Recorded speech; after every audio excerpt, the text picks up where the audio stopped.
Okay, things are getting a little serious. Multiple countries are now having to take significant measures to reduce fuel usage because of the war. Sri Lanka have just declared that every Wednesday going forward will be a day off. That's pretty wild. So the foreseeable future in the country, Wednesdays are just treated as a holiday where public institutions like schools, universities, and most government offices will be closed. And they're not the only ones. Thailand's government are now urging citizens to wear short sleeves instead of suits to reduce the reliance on air conditioning. In Myanmar, you can now only use a private vehicle every second day. Bangladesh have introduced rolling blackouts, and South Africa have done the... Oh, sorry, that's way before the war. Some government offices in the Philippines have instructed staff to work from home at least one day a week. And similarly in Vietnam, they are urging the public to try and work from home. And when they do have to travel to get to work, they're urging them to use bicycles, carpooling, or public transport to get there. And this only gets worse the longer this war drags out. The big question is, will more countries soon be forced to take similar measures? Hartlike goeiemôre kykers en luisteraars, baie welkom by hierdie uitsending. Kykers en luisteraars, het nou so vinnige videoetjie gekyk waarvan daar natuurlik nou baie beskikbaar is. Die hele internet is vol, YouTube en al hierdie TikTok en almal. Wat maar net gaan oor die diesel en brandstofkrisis nou, oor die hele aardbol, né? Groot tekens, groot sake wat besig is om plaas te vind oor die aarde, nie net meer in 'n land of in 'n omgewing of in 'n streek nie. En die video wat ons nou gekyk het maar net gewys hoe sekere lande sekere maatreëls en beperkings inbou om hierdie krisis te probeer absorbeer. Maar waarheen gaan hierdie krisis? En dit is ons almal se vraag. Wat gaan hier uit ontwikkel? Wat gaan die traject wees van gebeure uit hierdie wat nou besig is om plaas te vind? Nou, u weet, eerstens wil ek vir u net sê dat in my kort lewe hier op aarde, want ons almal leef maar kort hierso, of ons nou van 0 tot 80 of 90 of 100 jaar leef, dis kort, dit is kort. Die lewe hierna is natuurlik vir altyd, dis duisende jare. Dis 'n ander dimensie, dis 'n vierde dimensie, een wat ons nie nou aan bekend is en nie kan sien nie. Maar hoe dit ook al sy, wat ek gesien het is, in my kortheid hier op aarde, en die ondervinding wat ek opgetel het, was dat wanneer die tyd van 'n profesie aanbreek of aangebreek het, dan is daar niks wat dit meer kan keer nie, kan verander nie, kan neutraliseer nie, kan beperk nie. Dit is net asof daar dan by die vervulling van 'n profesie is, nie meer 'n keuseveld beskikbaar is om uit te kies. Kom ons doen dit, kom ons doen dit, kom ons doen dit. Dit is net asof dit net een rigting kan gaan. En dis amper wat ek hier begin bespeer. En ek sê nie, hier is die vervulling van daai profesie of daai profesie nie. Definitief raak dit die waarskynlikheid. Byvoorbeeld, daar's geprofeteer dat al die olievelde in die Midde-Ooste word aan die brand geskiet deur Homsiner. En dit raak en is tans eintlik besig om te begin gebeur. Hoe ver gaan dit eskaleer? Dit sal ons mos nou nie weet nie. Maar ek wil terugkom na die punt toe waar wanneer 'n tyd van vervulling aangebreek het, dan is die keuses baie beperk. En nou kom ons terug na die realiteit toe in die praktyk, en dit is Israel en Amerika, weet ons, het nou vir Iran die tweede keer aangeval. Ons weet, hulle was nog besig met onderhandelings. Die eerste keer met die 12-dag oorlog was dieselfde situasie. Hulle sou nog die Saterdag of die Maandag by mekaar gekom het, en ek dink die Saterdag toe word Iran gebom. So hoe dit ook al sy, nou reageer Iran daarop en sê goed, hulle het tydens die 12-dag oorlog het hulle parlement goedkeuring gegee dat hulle die straat van Hormuz mag toemaak. As regering van Iran gesê, dis goedgekeur, en ons kan onthou so aan die einde van die 12-dag, het almal verwag hy gaan toegemaak word, maar die Ayatollah Khomeini het nie toestemming gegee en nie opdrag gegee om hom toe te maak nie. Maar die goedkeuring was gegee. En ons het in video's gesê, dis net 'n pouse, die groot aanvalle kom, en dan gaan daar verseker, gaan hulle poog en die straat van Hormuz dan nou sluit, en kyk hoe lank hulle dit kan reg kry. Vir nou kry hulle dit al 3 weke reg. En jy het in die video gesien hoe langer natuurlik, en is logies vir ons almal, hoe meer gaan dit 'n krisis verder uitbrei oor die aarde, in terme van inflasiesyfers, van voedsel, brandstof uit die aard van die saak, alles daarmee saam, want energie het op alles 'n invloed. So dit gesê, het Iran nou gereageer en die straat van Hormuz toegemaak. En Iran het nou sekere eise aan Amerika gestel en gesê, luister, vat jou weermag, ons wil nooit weer 'n oorlog hier hê nie, ons wil nie 'n skietstilstand hê nie, ons wil dit nie net tydelik stop nie, ons wil dit permanent, ons wil nooit weer oorlog hê nie. So, vat jou weermagbasisse of jou soldate en al jou toerusting en gaan uit die Midde-Ooste uit. Ons wil jou nie hê nie. En hy het verder gesê dat jy moet kompenseer vir die skades wat reeds aangerig is en Gaza moet, Israel moet onttrek uit so klompie sulke eise en wat ook al daar. Nou ek kan vir u sê van my kant af, dat die Amerikaners en die Israelies sal nie op een van hulle eise toegee nie. Nie op een van hulle nie. Nie dit wat hulle gestel het nie. Nou, ek verstaan, onthou dit gaan nie oor 'n ontleding. Ek het nie hier 'n kant gekies tussen iemand nie. Dit gaan oor die ontleding. Iran sê, nou kyk uit Iran se oogpunt hoe hulle dit sien. En is logika. Iran sê, Amerika, jy en Israel het 'n keuse. Julle het gekies om hierdie oorlog te begin. Ons Iranese, dis hoe hulle dit sien, het nie 'n keuse nie. Ons is nou in 'n stryd of survival. Hulle noem dit, we are in a war for survival. Nou mense, die oomblik wat jy in 'n oorlog vir oorlewing gewikkel raak, of enigiets, as jy by jou huis, as jy in 'n misdaad, in 'n kaping betrokke is, waar jy op 'n oomblik vir jou oorlewing moet begin, dan, soos die Engels sê, dan is spreekwoord wat sê, all bets are off. Dan is al die wetenskappe van die tafel af. Want dan is dit nou om te oorleef. En wanneer iemand vir jou sê, nou veg ek vir oorlewing, dan sit jy met 'n baie gevaarlike persoon, persone, gemeenskap, volk, land. En dis wat Iran nou sê. Vir ons, is hierdie 'n oorlog van oorlewing. Ongelukkig het ons gesien, na die Arabiese lengtes in Libië, is Libië vernietig en verwoes. Hy's nooit weer dieselfde as wat hy was onder Gaddafi nie. Dit is ongelukkig die realiteite.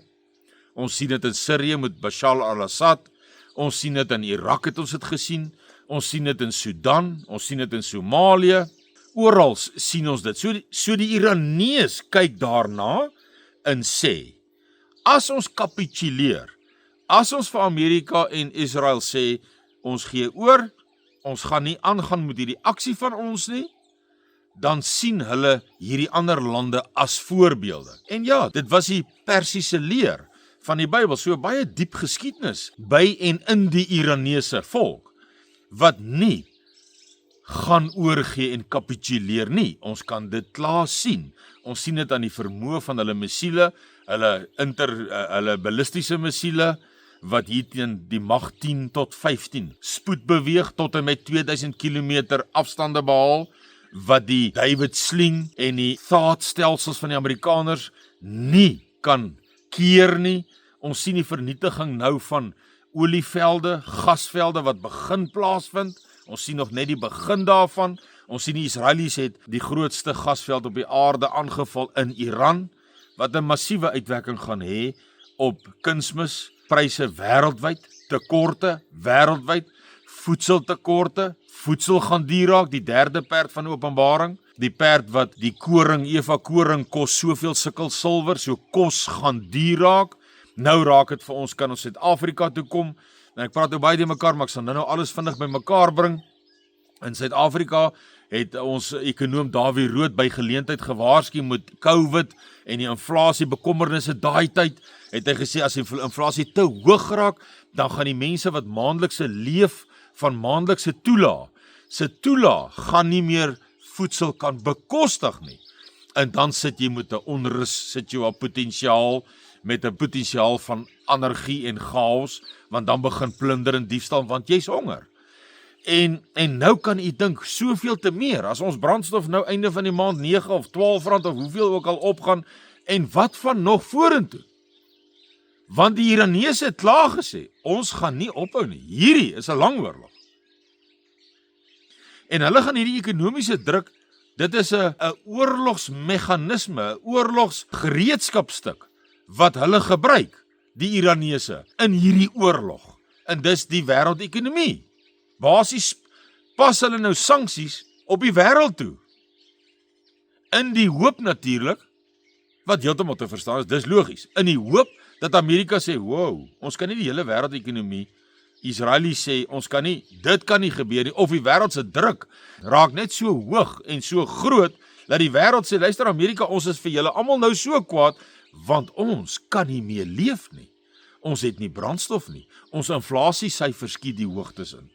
Ons het nie meer krag in ons huise nie, want ons turbines wat die diesel moet aandryf, die het tekorte. Alles daarmee saam, beerdkrag of wat ook al. Wat ook al, dit is nou die potensiaal van wat nou besig is om plaas te vind. En die Iranese sê hulle het hulle reg gemaak vir 'n lang oorlog. Hulle praat van ten minste 10 jaar. Het hulle vir 20 jaar hulle self ten minste reg gemaak. Van 2003 af, van Irak se inval af, min of meer, ons praat van 23 jaar, sê hulle, het hulle self voorberei en het hulle 10.000 missiele gebou en vervaardig vir wat nou plaasvind. Dan gaan hulle nog verder en sê dat daar 'n moontlikheid en hulle dit oorweeg om die Rooi See en die Suezkanaal ook te blok.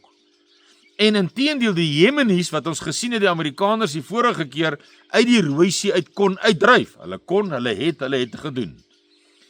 Het definitief dan die vermoë met hierdie missiel aanvalle. Hierdie missiele het 'n groot deel van die oorlogsteater tot 'n groot mate verander. Is amper asof hierdie ou oorlogstyl eintlik half niksseggend begin raak in 'n sekere opsig.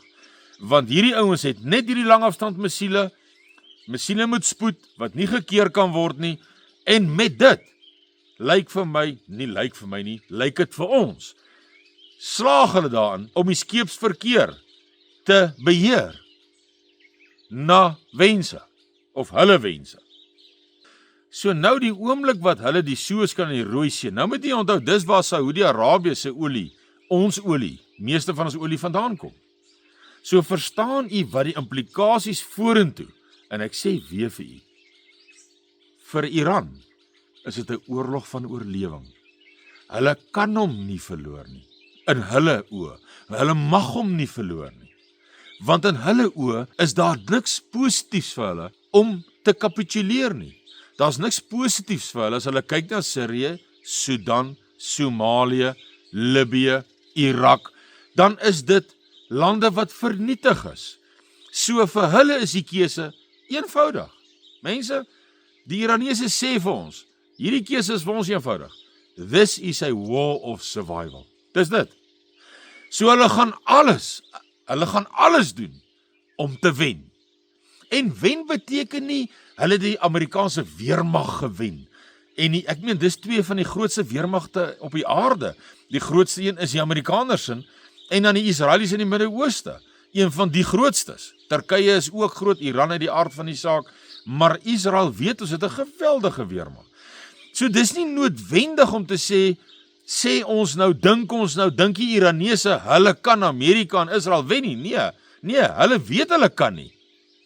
Maar as meganismes wat jy inspan, om jou eintlik indirek dan te laat wen, soos in Vietnam, 'n uitgerekte oorlog, lewensverlies van Amerikaanse soldate, ons sien dat nou weer 2.500 boonop die 2.5 wat 'n week en 'n half gelede geklim het Midde-Ooste toe, so dit lyk of daar grondontplooiing gaan wees. Ons sien dat die president van Israel, Netanyahu, sê dat die Amerikaners sal moet grondmagte ontplooi. As nou weer 2.500 gister en eergister wat besig is om te mobiliseer Midde-Ooste toe. So slaag Iran daarin om hom uit te rek, die olieveld aan die brand te skiet, met ander woorde die sanksies op die wêreldekonomie toe te pas. Dis maar basies waarop dit neerkom. Sanksies op die wêreldekonomie en Iran het gesê hulle is gereed vir grondtroepe om in te kom, hulle het reg gemaak daarvoor ook. En hulle rek hom uit en daardie Amerikaanse gesinne en ouers begin hulle kinders terugkry, soos met Vietnam, soos met Afghanistan. Daar raak die druk binnelands soveel so dat op 'n stadium maak die Amerikaners soos hulle met Afghanistan gemaak het. Hulle onttrek, hulle ontruim en hulle stop die oorlog. Selfs wat hulle met Vietnam gedoen het. Onttrek, ontruim, stop die oorlog. Dis 'n oorlog wat jy nie kan wen nie. Jy die ligsteen, jy die bomme van die wêreld. En ons kan nie net sê Israel gaan 'n kernbom gooi op Iran nie. Daar is elemente of lande soos China en Rusland betrokke, wat klaar gesê het, moenie 'n kernbom gebruik nie. So ons is daar. En kykers en luisteraars, ek dink is net logies om vir mekaar te sê dat hierdie ding het die potensiaal om baie sleg te eskaleer. As ek sê baie sleg, menende, as hulle nog verder besluit, as net die straat van Hormuz toe bly, en hulle begin nou ons olie deurkom, want hulle is nie te kwaad vir Suid-Afrika nie, want Suid-Afrika word gesien as 'n bondgenoot, en die Chinese kan hulle olie deurkry, en Indië kan sy olie deurkry, moet maar net in yen betaal, en sodoende is hulle besig om die Amerikaanse petrodollar, wat nag vir Amerika gaan wees, en Amerika gaan beklei om hier uit te kom. Hy gaan 'n verskriklike oorlog rig, wêreldwyd. 'n Groot moondheid het nog nooit groot magte van die verlede, koninkryke het nie geval sonder 'n verskriklike geveg nie. So hier kom 'n geweldige geveg. Maar dis die doel. Dan kan ons voorsien ons brandstof gaan net duur raak, duurder raak en dalk baie duur raak, maar jy gaan nog hê. Ons bekommernis is as dit verder eskaleer en dit begin lande soos Saudi-Arabië met die Rooi See en die Suezkanaal daar beperking toepas, waar die Jemenies elke olieskip wat daar deurkom begin skiet en die oponthoud. En die groot gevaar hier is nie net die skepe wat beheer word nie, dit gaan oor die velde wat nou geskiet word. Dit gaan nie oor die olieraffinaderye wat ons in Bahrein sien geskiet is, ons in Oman sien geskiet is, in Saudi-Arabië, so oral sien ons hierdie olievelde en dan in Iran. Nou daardie olieveld gaan jare vat om herstel te word. Bahrein en Oman het klaar by geleentheid gesê, dit gaan hulle minstens 'n jaar vat om die skade wat tans daar is te herstel, 'n jaar, wat daai olie raffinaderry hawe uit aksie uit is. So ons gaan duur. My bekommernis is nie net duur diesel nie, is wanneer dit onverkrygbaar raak. Mense, net duur diesel is klaar chaos vir Suid-Afrika. Want dit gaan ons by die punt bring waar Dawie Rood bekommerd was oor die hoë inflasiesyfers, dat die ou mense wat van pensioene en toelaag leef, nie meer sal kan bekostig nie. As jy nie meer kan bekostig, dan beteken dit jy het nie meer kos die hele maand nie. En dan raak dit 'n probleem. Nou, wanneer brandstof duur raak, of te duur raak, dan gaan dit die geval wees.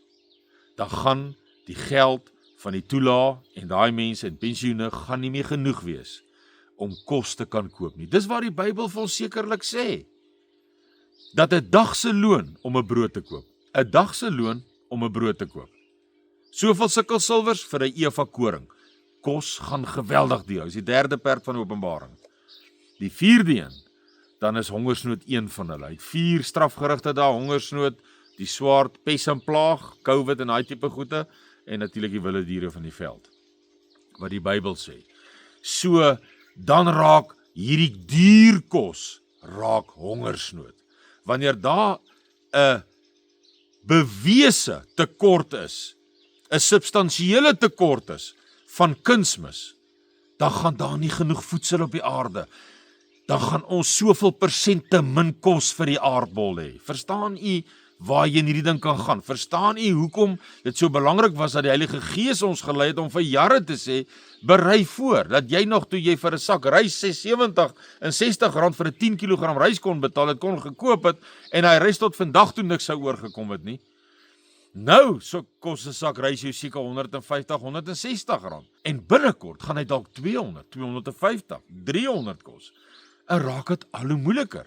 Want nou het jy nog minder geld, want jy moet nog meer brandstof kostes insit en spandeer om by die werk te kom, as dit nog funksioneer. Om nie te praat van wanneer daar tekorte kom. Want daar's 'n profesie wat sê, ons staan met geld in ons hand, maar ons kan niks koop nie. Nou dis gevaarlik. As jy met geld in jou hand staan, en jy kan niks koop nie, dit beteken, daar's niks op die rakke nie. Dit beteken, daar's nie produk nie.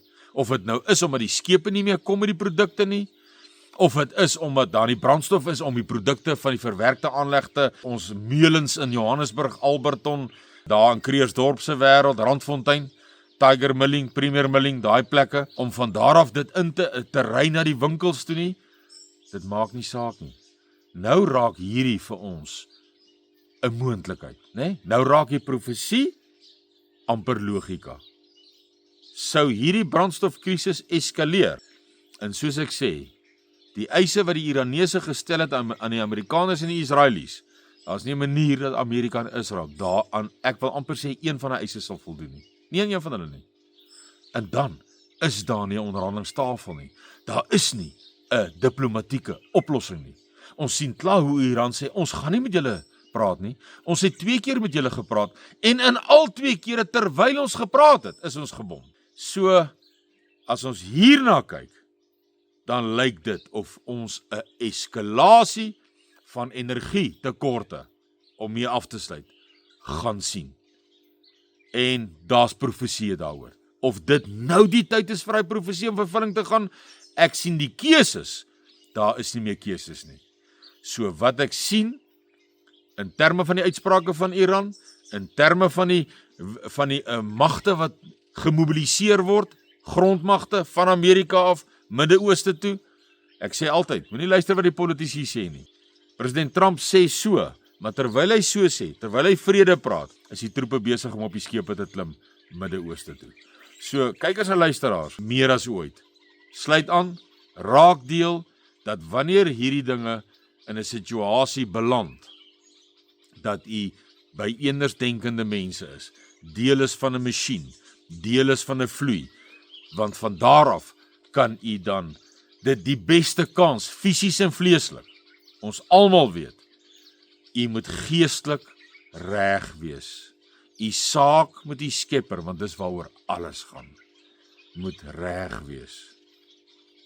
U moet 'n pragtige week hê tot ons weer praat. Totsiens.